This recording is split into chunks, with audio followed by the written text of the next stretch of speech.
Hi everyone, welcome to my channel Zedar tech tutorials Telugu. చూడండి, ఇప్పుడు ఎక్సెల్లో మీకు ఒక టెక్నిక్ చూపిస్తాను. డాలర్ని వాడుకుంటూ మనం సెల్ షిఫ్ట్ అవ్వకుండా ఎలా కంట్రోల్ చేయొచ్చో చూపిస్తాను.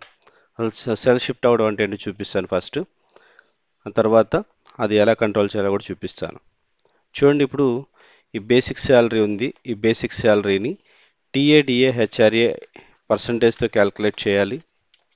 సో పర్సంటేజ్ వచ్చేసరికి టాప్లో ఇచ్చింది.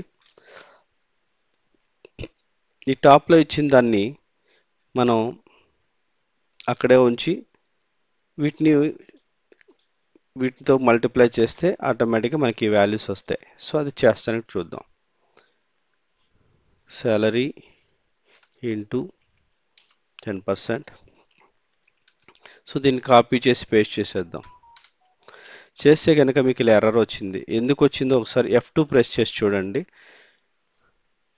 సెల్ ఏమవుతూ వచ్చింది, కిందకి షిఫ్ట్ అవుతూ వచ్చింది. ఒక్కొక్క నంబర్ కింద జరుగుతూ వచ్చింది. సో ఈ జరగడం వల్ల మనకి ఏమవుతుంది అంటే ఎర్రర్ వస్తుంది, వాల్యూ కరెక్ట్గా రాదు. ఇక్కడ మనకి జరగాల్సింది ఏంటి అంటే ఇది వచ్చి దీంతో మల్టిప్లై అవ్వాలి, అలాగే ఈ కింద వాల్యూ కూడా దీంతోనే మల్టిప్లై అవ్వాలి, ఇవన్నీ కూడా దీంతోనే మల్టిప్లై అవ్వాలి. అంటే మనకి ఈ కాలంలో ఉన్న రోస్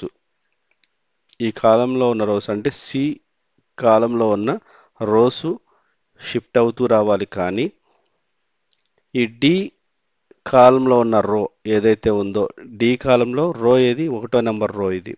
సో ఈ రో మాత్రం కదలకుండా ఇక్కడే ఉండాలి మన క్యాల్కులేషన్కి. సో ఇది ఎన్ని పెరుగుతూ వస్తుంది, బట్ ఇది మాత్రం కాన్స్టెంట్గా ఉంటుంది. సో ఇప్పుడు ఒకసారి చూడండి, ఫార్ములా ఏముంది ఇక్కడ, C3. కోర్స్ సి కాలంలో థర్డ్ రోలో ఉంది. ఇక్కడ మనకి ఇది పెరుగుతూ వెళ్ళాల్సిందే. C3 తర్వాత C4, C5, C6 ఇట్లా రావాల్సిందే. సో దీన్ని మనం ఏం చేయాల్సిన అవసరం లేదు. సో ఇక్కడ ఇటువైపు చూసుకుంటే కనుక D1 అని ఉంది. నెక్స్ట్కి వచ్చేసరికి ఏముండాలి, మనకి D1 ఉండాలి. కోర్స్ మనం స్ట్రైట్గా ఇట్లా వస్తాం కాబట్టి డి అనేది డిస్టర్బ్ అవ్వదు, ఎందుకంటే డి కాలంలోనే వస్తుంది కాబట్టి కాపీ చేసినప్పుడు కూడా మీకు డి అని వస్తుంది. బట్ కాపీ పేస్ట్ చేసినప్పుడు D1 అలా D2 అవుతుంది, D3 అవుతుంది డైరెక్ట్గా. సో డి అనేది అలాగే ఉంటుంది. సో డి అనేది దాని గురించి మనకి ప్రాబ్లం లేదు. ఇప్పుడు మారుతున్నది ఏంటి, ఈ 1 మారుతుంది. సో ఈ 1 మారుతుంది కాబట్టి ఈ 1 మారకుండా 1 కాన్స్టెంట్గా ఉండేటట్టు చేయాలి మనం. దానికి ఏదైతే మారకుండా ఉండాలో దానికి ముందు డాలర్ సింబల్ పెట్టండి. పెట్టి జస్ట్ ఎంటర్ కొట్టండి. ఇప్పుడు కాపీ చేయండి, వచ్చేసింది చూడండి. ఆ సెల్ వచ్చేసరికి అక్కడ కాన్స్టెంట్గా అయిపోతుంది. ఓకేనా. తర్వాత ఇప్పుడు నేను ఈ ఫార్ములా మళ్ళీ టైప్ చేయకోకుండా ఇక్కడున్న ఫార్ములాని యాస్టేజ్కి ఇక్కడ కాపీ చేద్దాం అనుకుంటున్నాను. కాపీ చేస్తే 450 వచ్చింది చూడండి. యాక్చువల్గా ఎందుకు అలా జరిగింది అంటే మనం పైనుంచి కిందకి అంటే రో అనేది డిస్టర్బ్ అవ్వకోకుండా చేసాం, కానీ కాలంకి మనం ఏమీ చేయలేదు. అది చూపిస్తాను చూడండి. F2 ప్రెస్ చేయండి. చూడండి, యాక్చువల్గా శాలరీ మీద కదా క్యాలిక్యులేట్ అవ్వాల్సింది, బట్ ఇది వచ్చి టీఏ మీద క్యాలిక్యులేట్ అయ్యింది.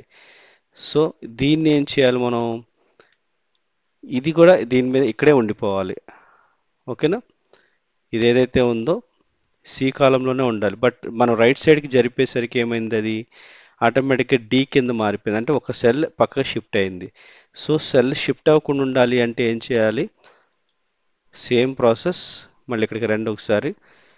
మనం రైట్కి వెళ్ళగానే ఏం జరుగుతుంది, కాలం మనం జరుగుతుంది ఏంటి, కాలం కదా పక్కకి జరుగుతుందంటే కిందకి డౌన్ వస్తున్నాము అంటే అర్థం రో జరుగుతున్నట్టు అర్థం. రైట్ సైడ్కి జరుగుతున్నాము అంటే అది కాలం జరుగుతున్నట్టు.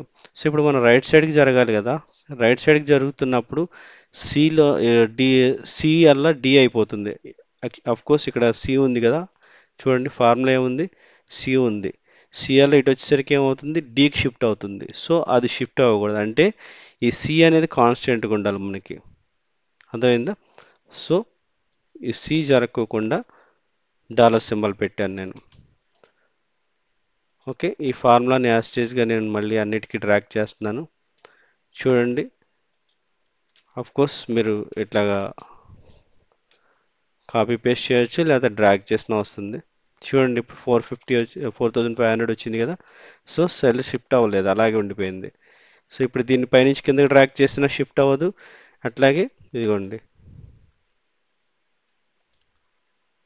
ఓకే, ఇప్పుడు దీన్ని కూడా ఇటువైపు జరుపుదాం, ఇటువైపు కాపీ చేద్దాం. చూడండి, సెల్ షిఫ్ట్ అవ్వలేదు, అక్కడే ఉండిపోయింది. ఓకేనా, పిఎఫ్ కూడా చూడండి, సెల్ షిఫ్ట్ అవ్వలేదు. టాప్ సెల్ లెఫ్ట్ సి కాలంలో ఉన్నటువంటి సెల్, ఆ సెల్ కూడా అలాగే ఉంది. మిగతా వాల్యూస్ మాత్రం మీకు చేంజ్ అవుతూ వస్తాయి. చూసారా, ఇదిగోండి, C3 G1 ఇది, C4 యాక్చువల్గా రో మారింది కానీ కాలం మారలేదు. చూసారా, ఇటువైపు వచ్చేసరికి కాలం మారింది, రో మారలేదు. సారీ, కాలమ్స్ కాన్స్టెంట్ ఎలాగా ఉంది కదా, రో మారకుండా ఆపిందనమాట. సో ఇప్పుడు ఇలా చేయడం వల్ల ఏంటంటే హ్యూజ్ డేటా ఉన్నప్పుడు ఈ ఫార్ములాతో పద్దాక ఇబ్బంది పడే పని లేకుండా సింపుల్గా అయిపోతుంది అనమాట. సో ఇక salary plus TA plus TA plus HRA minus PF. So చూశారు కదండి డాలర్ సింబల్ని ఏ విధంగా వాడుకోవచ్చు. ఈ వీడియో నచ్చితే కనుక వీడియోని లైక్ చేయండి, మీ ఫ్రెండ్స్కి, మీకు తెలిసిన వారికి అందరికీ కూడా షేర్ చేయండి, ఛానల్ సబ్స్క్రైబ్ చేసుకోండి. మీ విలువైన సజెషన్స్ని కామెంట్స్ రూపంలో తెలియచేయండి. మీకు ఏమైనా డౌట్స్ ఉన్నా కూడా కామెంట్స్లో తెలియచేయండి. Thank you.